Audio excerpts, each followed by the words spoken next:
Welcome. We are the new Dad Rock. Congratulations, Steve. Thanks. Oh, by the way, dear audience, we're congratulating Steve for a new job. It's true. As lucrative as this podcast has been, I did have to get a day job. So you're driving to the city? I'm going in 3 days a week. You know, this is America, so it actually ends up being cheaper to drive and takes less time than taking public transportation. Go figure. And you're basically sitting on a sofa watching outside scenery go by as you listen to music. Exactly. It doesn't sound so bad. The best part is I finally have time to listen to music. I'm stuck in the car for an hour and a half, almost 2 hours some days. It's more than that 30-second clip that I hear on a website. If I hear something, I'll say, oh, I heard this new Bartees Strange album coming out. Let me download that and pick the whole thing. Or there's this new Woods album that I never even heard about. So Wait, you can listen to whole albums? what I'll do is I'll call it 3 full albums. Yeah. And then throw in another Playlist 20 to 30 or so assorted songs. I'll put that in a playlist. I'll hit shuffle. Awesome. And if I get bored of that, I just pop over into something else. You shuffle all those new songs. That's cool. How many CDs fit in like a CD changer when they originally came out? It was like 5 or 10? Like 6, right? In the car, I used to have a car with a 6-disc magazine. Yeah, I have 6. But it was in the trunk. Yeah, I remember that. That's brilliant. The engineer on that must have felt like really bad. It's like, the good news is you can have 6 CDs in the car. The problem is it's the only in the space trunk. we have is the trunk. Well, the best part about my car was that it wouldn't, CDRs, it would not read those right. So anytime you put a CDR in there, it would like skip around. So you had to have store-bought CDs. Okay. So imagine you have one of these 6 disc changers in your cars, right? And now you start commuting. What are the 6 discs you're putting in your car? Well, that's the thing. I would have to go to the store and actually buy CDs. No. Let's pretend you can make a CDR that works. You can burn them off the internet. Well, that's what I would do. Kind of what I described. The 3 or 4 CDs that I wanted to listen to. I'll give you a perfect example. What I did the first day of last week. So Pavement, I don't know if you've heard of them. Stephen Malkmus is their lead singer. He has had a solo career over the last 20 years. But Pavement had these 2 live albums that were sort of released in limited versions back in like 2008. 2007? Yeah, right. So they were recorded in 97 on the Brighten the Corners tour. And great tour. Okay. And one of them was the deluxe version of the Brighten the Corners Nicene Creators reissue with all the bonus tracks. You got that. Yeah. And then the following record store day, they put out another one. So there's these 2 live Pavement albums that I've never heard, knew they've existed, was somewhat interested in them. And it turns out they just got dropped on the streaming services this week for whatever reason. And it didn't come up in my title feed, so I'm a little mad about that.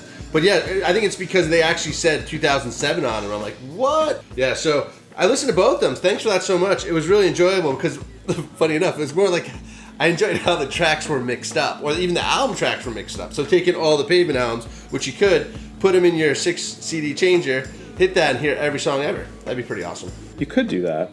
But that's not what I did. So my drive-in, I had those 2 Pavement records. You asked me about the 6 CDs, and I'm telling you. So I had the 2 Pavement records. Yeah, I had the new OCs album, which I'm really starting to dig. The OCs, we talked about them a couple episodes ago, but they're one of those bands that if you hear one song, you just can't get a good picture of them because they have a lot of different sounds.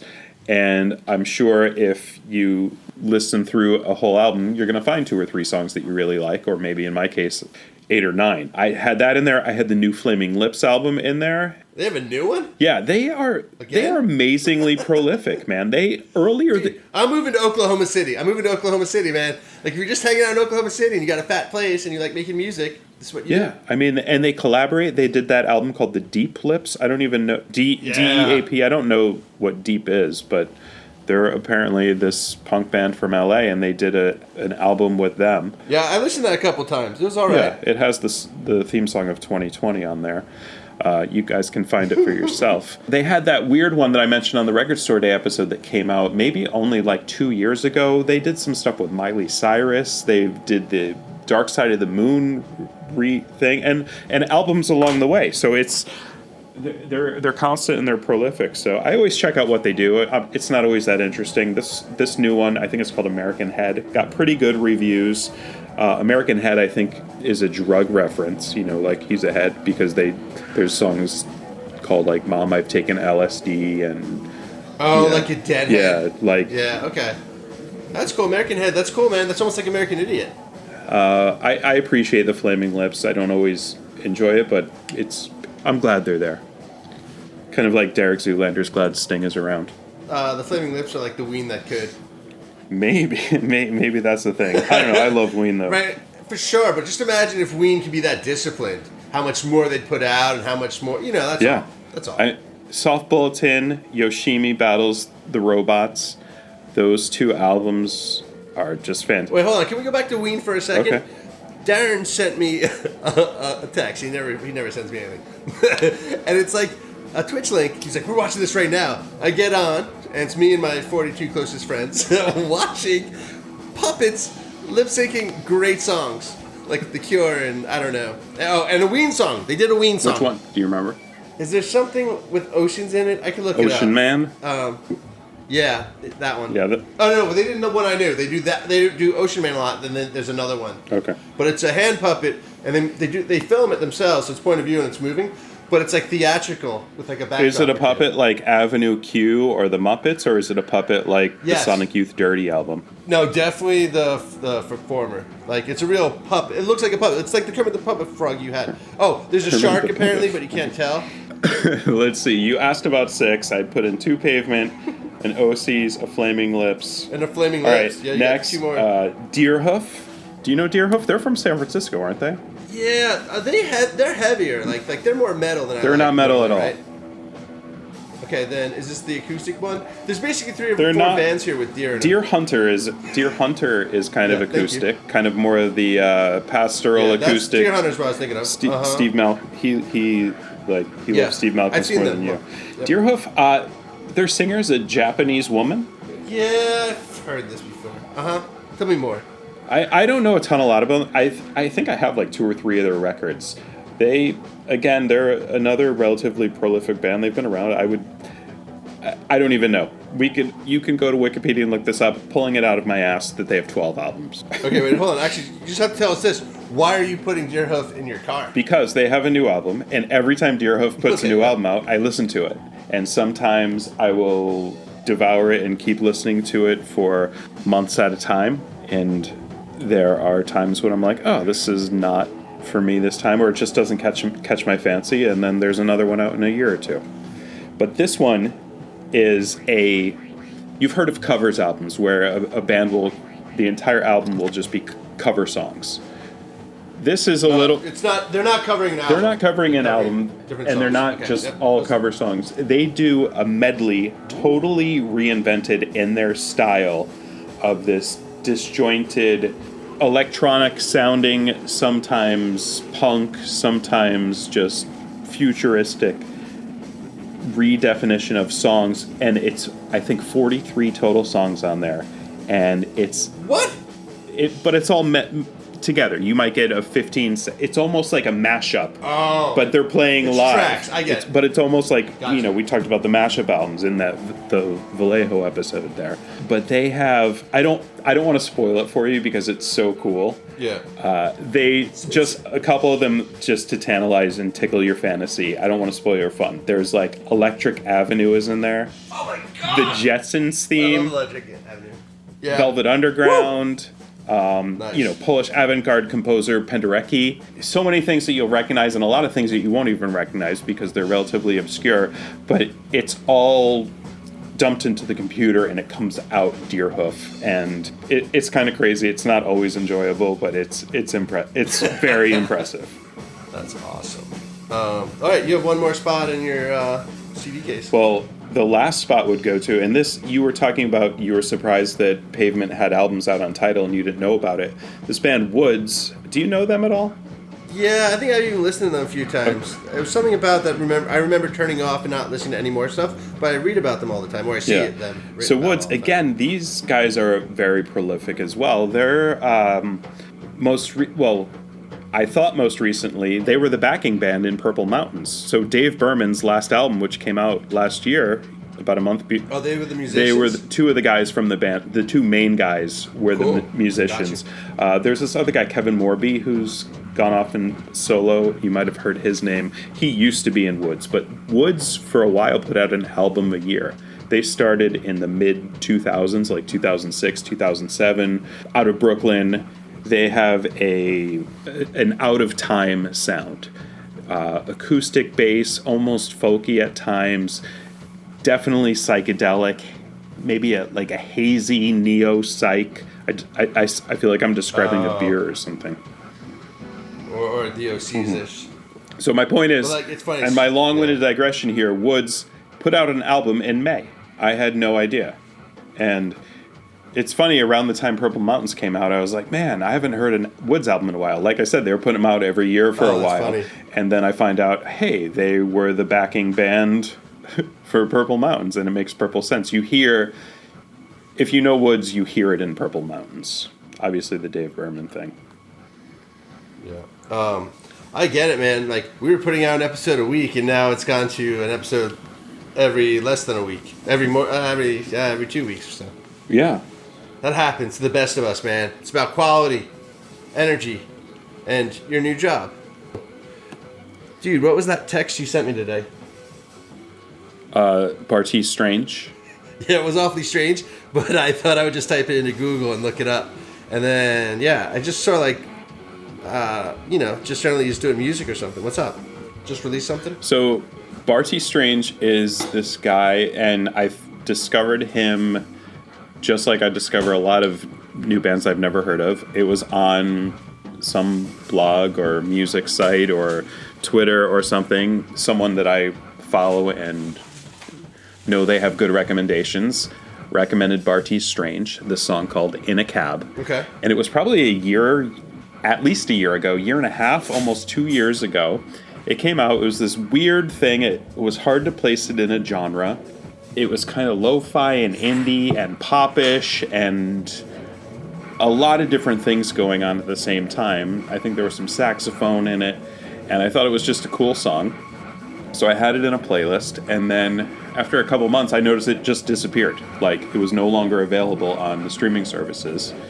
And then fast forward to 9 months ago or so, I see Bartees Strange puts out all these covers of songs by The National. Yeah, that's what I read. Uh-huh. I like The National as much as most new dad rock guys do. So I was like, oh, that's my cool. mom likes The National. Sure, sure. So I listened to them and I was like, whatever. Some covers of The National, okay, whatever. And then I kind of forgot about it, and then I saw today in one of the blogs that Bartees Strange's new album is out.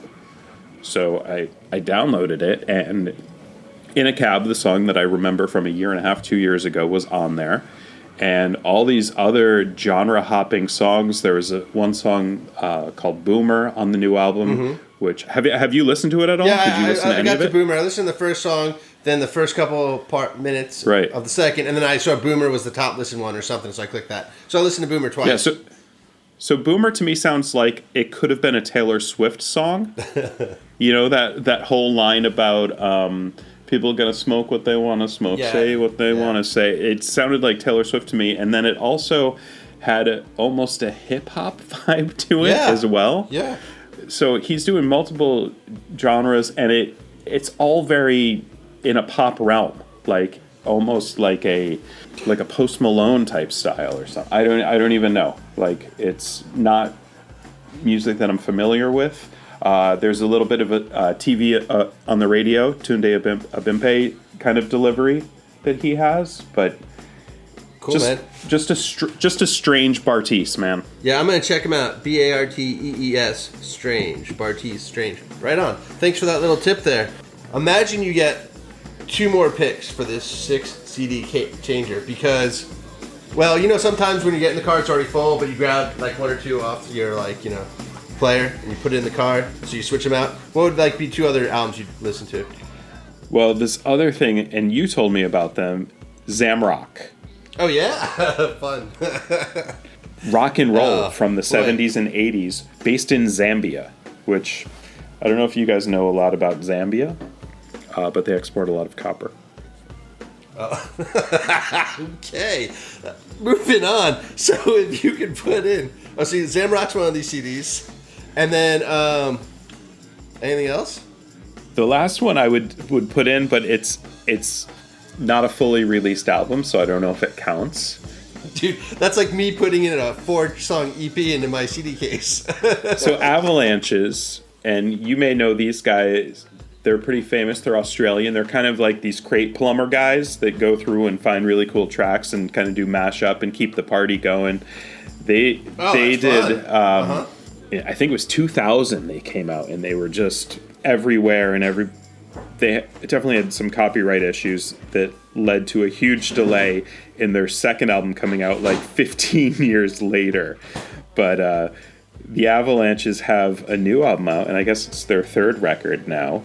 And they have 5 songs on there, and one of the songs features Rivers Cuomo of Weezer. Weezer, nice. And that's not even the most interesting thing to me. That's probably what most people will notice. Part of the song's called Running Red Lights. It's like running red lights. But there's this verse where, they drop a beat and they kind of do a rap over it. I think it's the second verse of Darkness and Cold by Purple Mountains. Mm-hmm. The light of my life going out tonight. Anyway, it completely blew my mind, and then it jogged something in my memory, and I think Dave Berman actually tried to work and recorded a bunch of material with the Avalanches, but copyright issues again crept into the deal, and it just fell through. So Dave Berman ended up doing the Purple Mountains album with Woods, who I just mentioned before. I think there's another CD you'd put in your car on Monday, man. I don't know if you know this, but Iron Maiden have just announced a new live album, Knights of the Dead Legacy of the Beast, live in Mexico City. It's a 16-track concert recording, dude. Their first live album since the Book of Souls live chapter was, released in 2017? Dude, so, how many live albums these people got? They put out one every tour. So their last actual album was 2015. Oh, it's even better than I No, thought. it gets better. So they have their last 2 studio albums, 2010 and 2015. They put out a live album in 2011. They put out another one in like 2013 or 14. But that one was recorded in the 80s. But that's 2. Cool. So then they put that second studio album out in 15. They did the live album of that tour they put out. And now this is coming out. And I bet you between all those albums, there's at least 6 or 7 songs that are on every single one of those albums. Yeah, man, that's But crazy. I saw this tour. Let me tell you, I saw two nights in a row in Brooklyn. One of them I went with Sung, and we got the luxury box. So we just kind of sat there and just watched the show unfolding before our eyes. And then the second night, I went with a bunch of my buddies, and my brother-in-law was there, and friends from work, friends from here, and we got the first row of the upper deck off to the side of the stage. So it was a little bit of a way of an obstructed view because part of the speakers were blocking a little bit of the stage, but we were pretty close, and you could look right down and watch the band. It was awesome. One of their best set lists ever. So I'm excited. I didn't even know this live album was coming out. That's how busy I've been with my first week of work and commuting. So I assumed it was going to come out eventually because people have to make money during COVID, and I understand the proceeds of this album are going to pay their crew. So, dude, it's just gonna be so awesome. Yeah, Aces High, The Trooper, Wicker Man, Jesus, Run to the Hills. This is legitimately a packed set. I mean, there are 1 or 2 songs I would swap out, but you can't complain about this. Flight of Icarus, it's the first time they played that since the 86 tour. So that's exciting stuff. Where Eagles Dare, kind of a deep cut. I don't want to do a commercial for Iron Maiden here, but... But you would if they paid us. Yeah, so I'm happy to be back at the work, back on the commute. More happy to work or commute? I guess the biggest adjustment for me is wearing socks all day. That would probably be the biggest adjustment for me as well. Cool. Well, congratulations. It's good. It's good, honest work. Being a citizen, paying your bills. It's unfortunate that you won't be able to, record a show every week, but we'll do our best. Yeah, we'll get some shows out there, and maybe we can clean up some of these old ones with all the crickets on in the background. Dude. Damn crickets. All right, we'll see you next Tuesday, or if not, the Tuesday after that. We're the new Dad Rock. Thanks for listening.